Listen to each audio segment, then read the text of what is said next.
आज़ादी के 78 साल बाद भी आज हर एक बिहारी पलायन के त्रासदी से गुजरने के लिए मजबूर है।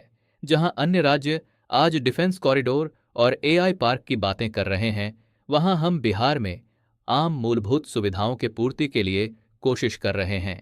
आज़ादी के 78 सालों बाद भी आज बिहार वादा खिलाफी की वजह से उन ऊंचाइयों तक पहुंचने में नाकाम रहा है जहां आज बिहार को होना चाहिए था।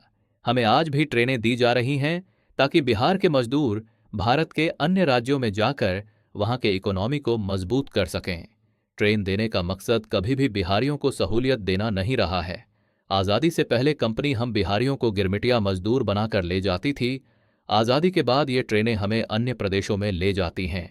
हम बिहारियों के लिए कुछ भी नहीं बदला। बात एक्सप्रेसवे की जाए तो गडकरी साहब ने 10 एक्सप्रेसवे बिहार में बनाने का वादा किया था, जिसका वीडियो काफी वायरल है।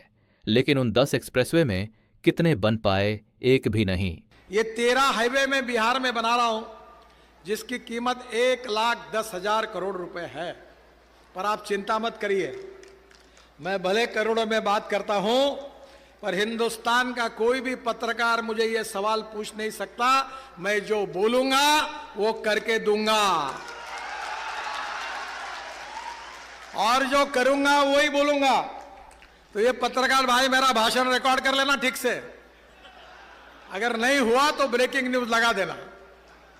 बिहार में काफी इंडस्ट्री हुआ करती थीं, जैसे कि चीनी मिलें, फिर डालमिया नगर का पेपर मिल, धनोरा का मार्टन टॉफी। लेकिन धीरे धीरे जितने भी उद्योग थे वे बंद होते चले गए।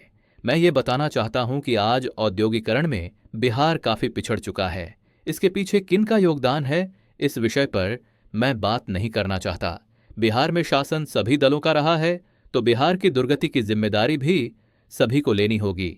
अब वक्त आ गया है कि बिहार को उद्योग दिए जाएं, और वे उद्योग ऐसे हों जिसमें ज्यादा से ज्यादा लोगों को रोजगार मुहैया कराई जा सके। वादे जो किए जाएं उसे पूरी निष्ठा के साथ पूरी करने का कोशिश किया जाना चाहिए।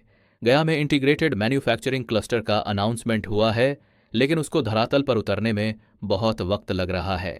बिहार की एक बहुत बड़ी पीड़ा ये भी रही है कि या तो बिहार को कोई स्कीम मिलता नहीं है, या फिर मिलता है तो उसको कार्यान्वित करने में इतना समय लग जाता है कि तब तक जमाना बहुत आगे निकल जाता है। हम पीछे ही रह जाते हैं। बिहार की स्वास्थ्य सेवाओं में भी आमूल चूल परिवर्तन की आवश्यकता है।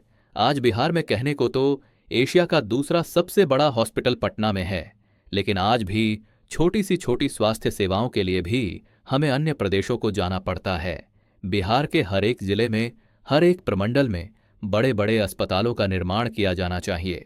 बहुत आश्चर्य होता है कि बिहार में एक भी ऐसा एयरपोर्ट नहीं है जिसका रनवे इतना बड़ा हो कि विश्व स्तरीय सारे फ्लाइटों, जहाज़ों को सुविधाजनक रूप से उड़ाया या उतारा जा सके। हम इतने सालों बाद भी बिहार में एक अच्छे एयरपोर्ट का आशा ही देख रहे हैं। हमारे पास मुंबई, दिल्ली, बेंगलुरु की तुलना तो छोड़ दीजिए, हमारा एयरपोर्ट बनारस एयरपोर्ट से भी तुलना करने की स्थिति में नहीं है। अब समय आ गया है कि इन सभी चीज़ों को जनता सोशल मीडिया के माध्यम से उठाए, और जितने भी राजनीतिक दल हैं उनको यह बताएं कि बिहार की आवश्यकता क्या है। सरकार जिनकी भी आए, उनके दिमाग में यह जरूर होना चाहिए कि बिहार को क्या चाहिए। धन्यवाद दोस्तों। जय बिहार, जय बिहारवाद।